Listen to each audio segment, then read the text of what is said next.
कल की घटना वाकई एक बहुत शर्मनाक घटना है और मैं कहूँगा कि कहीं ना कहीं हमारे धर्माधिकारी राजनीतिक माहौल में राजनीतिक नेताओं से इतने प्रभावित हो चुके हैं कि उन्होंने ये भगवा कलर जो केवल योगी, सन्यासी, बैरागी केवल इनके लिए अलाउ था, और वो भी कब अलाउ था, उसकी भी शर्तें थीं कि अगर आपने एक बार भगवा पहन लिया है तो आप गृहस्थी नहीं रह सकते।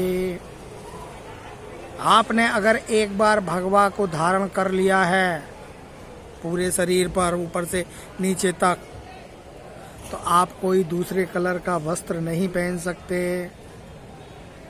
इसके प्रमाण हैं हमारे योगी आदित्यनाथ जी, प्रत्यक्ष प्रमाण है कि उन्होंने जब से भगवा धारण किया है तब से भगवा को ही पहनते हैं, कोई दूसरा कलर उन्होंने नहीं पहना। चाहे वो आज बहुत बड़े स्टेट के हमारे मुख्यमंत्री हैं उत्तर प्रदेश के, लेकिन उन्होंने कभी भी कोई दूसरा कलर धारण नहीं किया।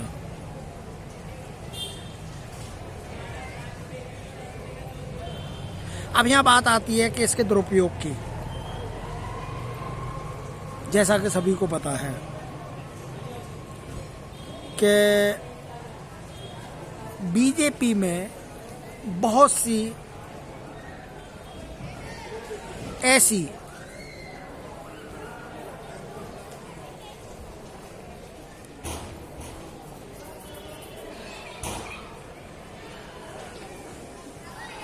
इस भगवा के ही कारण घटनाएं ऐसी होती हैं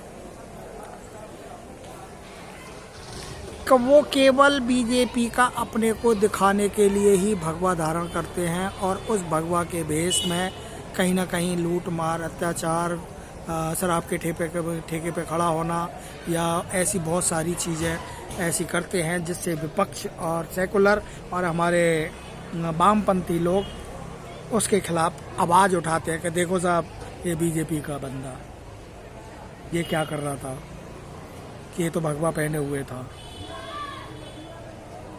पालघर में जो मॉब लिंचिंग हुई है उसमें भी एक बंदा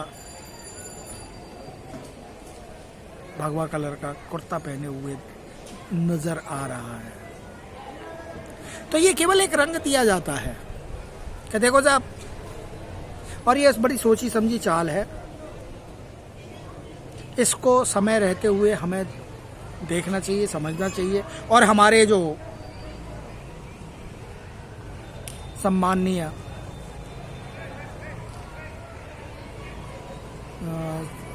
शंकराचार्य हैं, जो हमारे महामंडलेश्वर हैं, इनको कुछ ऐसे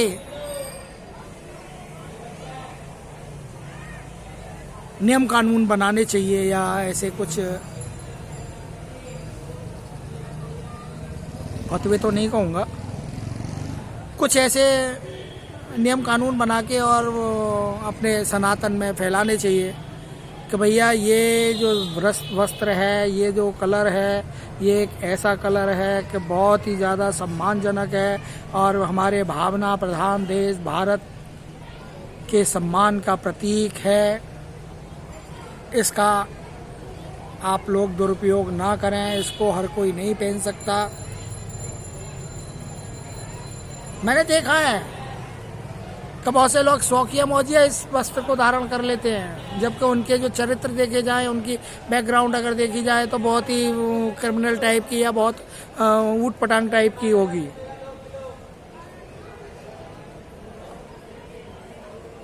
तो ऐसा नहीं होना चाहिए ना।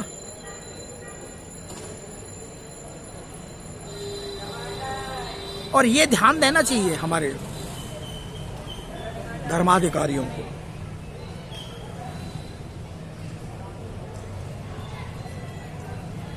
मैं मानता हूं कि राजनीति के मकड़ जाल का एक हिस्सा धर्माधिकारी भी होता है।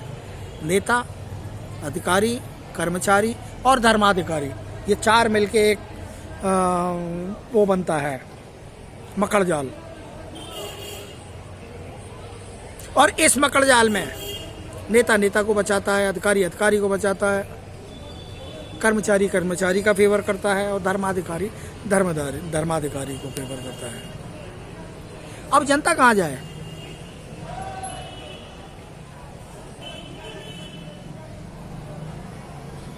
जनता को इस तरीके से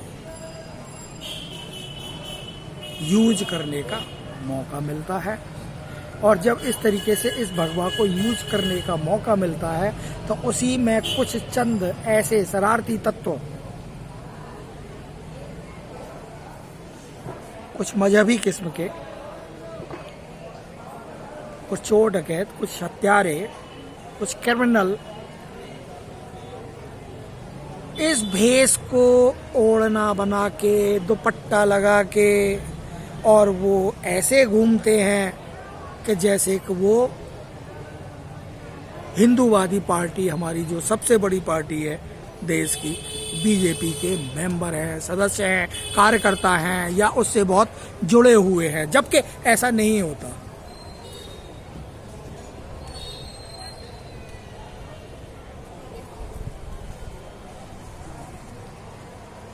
ये सनातन पे कुठाराघात हुआ है।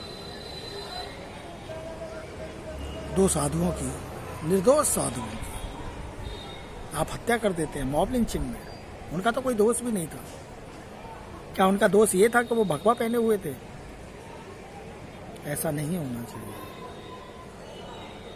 तो मेरी आपसे हाथ जोड़ कर विनती है, योगी जी, आपके अंदर वो शक्ति है और आप उस भगवा की कीमत को जानते हैं। कृपया आप इसके लिए कुछ ऐसा करें जिससे भगवा की आड़ में होने वाले